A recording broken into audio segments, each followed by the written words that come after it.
नमस्कार, आप देख रहे हैं न्यूज फॉर नेशन और मैं हूं प्रियदर्शन। देश विरोधी गतिविधियों के संलिप्तता को लेकर के आज एनआईए ने बिहार में बड़ी छापेमारी की है। एनआईए यानी कि राष्ट्रीय सुरक्षा एजेंसी की ओर से आज बिहार में सुबह सुबह छापेमारी गई है और यह सब छापेमारी हुई है, इसका केंद्र मोतिहारी है। दरअसल ये जो छापेमारी की जा रही है एनआईए की ओर से, यह बड़ी कार्रवाई पीएफआई से जुड़े मामलों को लेकर के हो रही है। दुबई में बैठे सज्जाद अंसारी के गांव में भी यह रेड मारी गई है और यह सब मामला आया है मोतिहारी से, जहां मोतिहारी में एनआईए की टीम ने पूर्वी चंपारण में एक बार फिर बड़ी कार्रवाई की है। करीब 3 महीने पहले पीएफआई के सक्रिय सदस्य के रूप में चिन्हित और गिरफ्तार इरशाद की निशानदेही पर एनआईए ने यह नई कार्रवाई की है। यहाँ आपके यहाँ ये लोग जो आया था, क्या शक्ल लेकर गया है? क्या लोग? कुछ नहीं, कुछ भी नहीं, कुछ लेकर गया, कुछ नहीं मिला। केवल आधार का मैंने आईडी लेके गया है सजाद पर, यही ना? केवल सजाद का आईडी लेके गया, बाकी कुछ पूरा सर्च किए। ये लोग रात कुछ में भी नहीं पाया गया। कल रात भी आए थे क्या? नहीं, आज ही सुबह में, सुबह 5 बजे। ऐसा सूचना मिला कि कल रात में 9 साढ़े 9 बजे लोग वहाँ करे। मैं नहीं पता आपको कहाँ से मिलता है सूचना। चलिए, यहाँ पर कुछ नहीं पाया। आपका क्या नाम हुआ? सद्दाम। तो आप भी तो बाहर रहते हैं, आप कब आए हैं? काफ़ी टाइम हो गया, आए हुए काफ़ी टाइम है। 5 महीने हो गए। बाहर में कहाँ रहते हैं? दुबई। सद्दाम भी तो दुबई ही रहते हैं, सज्जाद भी तो दुबई ही रहते हैं, ड्राइविंग करते हैं। आप अपना नाम क्या बोले? सद्दाम। इससे पहले चकिया के हरपुर किसुनी गांव में छापेमारी कर इरशाद को गिरफ्तार किया गया था, जिसके बाद पीएफआई से जुड़े कई दस्तावेज और देश विरोधी गतिविधियों की जानकारी प्राप्त हुई थी। इरशाद की निशानदेही पर अब एनआईए की टीम ने कुआमा गांव में दस्तक दिया है। कुआमा गांव में पूर्व में भी एनआईए की टीम ने छापेमारी की थी, जहां पीएफआई का सरगना मारूफ रियाज के घर पर छापेमारी हुई थी। यहां से पीएफआई के ट्रेनिंग सेंटर चलाने की बात भी उजागर हुई थी। अब आज हुई कार्रवाई में कुआमा गांव में सज्जाद अंसारी के घर पर एनआईए ने छापेमारी की है। यहां से फारूक अंसारी के पुत्र के घर एनआईए ने उसके आधार कार्ड, पैन कार्ड सहित कुछ अन्य दस्तावेज को भी जब्त किया है।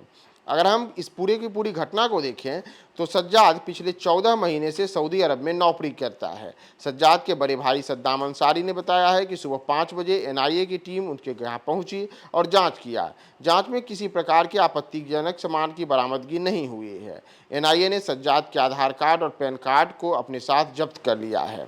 लेकिन जो पूरे के पूरे इस मामले में कार्रवाई हुई है, इसे लेकर के अब जो बातें सामने आ रही है वह यह कहा जा रहा है कि इस पूरे मामले के अगर हम देखें कि कहां से जो ये पूरा जुड़ा हुआ है, तो यह सब उस कार्रवाई से जुड़ा है जिसमें एनआईए ने इसके पहले भी बिहार सहित राष्ट्रीय स्तर पर पीएफआई के ठिकानों पर छापेमारी की थी और पीपुल फ्रंट ऑफ इंडिया के जो राष्ट्रीय स्तर पर कई जगहों पर उनके ठिकानों पर छापेमारी हुई थी, उसमें बिहार एक प्रमुख केंद्र था और बिहार में कई जगहों पर ऐसी ही छापेमारियां हुई थी। माना जा रहा है कि उसी छापेमारी के दौरान और उसके बाद जो कुछ लोगों की गिरफ्तारी हुई थी, उनसे जो कुछ बातें सामने आई हैं, उन्होंने जो कुछ चीज़ों की निशानदेही की है, उसके आधार पर अब एनआईए ने एक बार फिर से मोतिहारी में यह बड़ी कार्रवाई की है और मोतिहारी में फिलहाल जिन जगहों पे छापेमारी हुई है, जिन लोगों से कुछ दस्तावेज और कुछ अलग अलग तरीके के जो प्रपत्र बरामद किए गए हैं, उसकी जाँच के बाद अब एनआईए अपनी प्रक्रिया को आगे बढ़ाएगी और उसके बाद पता करेगी कि इस पूरे के पूरे छापेमारी में जो चीज़ें बरामदगी हुई है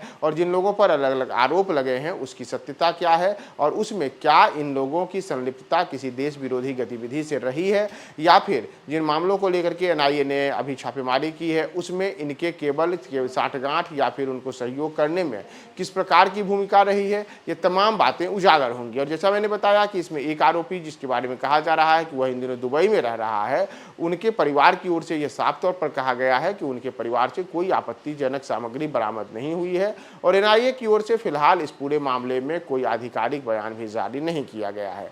तो देखना महत्वपूर्ण यह होगा कि एनआईए ने आज जो बिहार में यह छापेमारी की है, इस छापेमारी के तार कहां-कहां से जुड़ते हैं और क्या कोई देश विरोधी गतिविधियों की जो संचालन की बातें की जा रही हैं उसमें एनआईए के हाथ कोई बड़ा सबूत लगता है या फिर यह एक रूटीन छापेमारी में केवल एनआईए अपनी दबिश बनाने के लिए और नई जानकारियां इकट्ठे करने के लिए कोई सबूत जुटा पाई। क्या होगा इस पूरे मामले में एनआईए की ओर से और क्या क्या बातें सामने आती हैं, हम आपको तमाम अपडेट्स बताएंगे। आप हमारे साथ बने रहें न्यूज फॉर नेशन पे।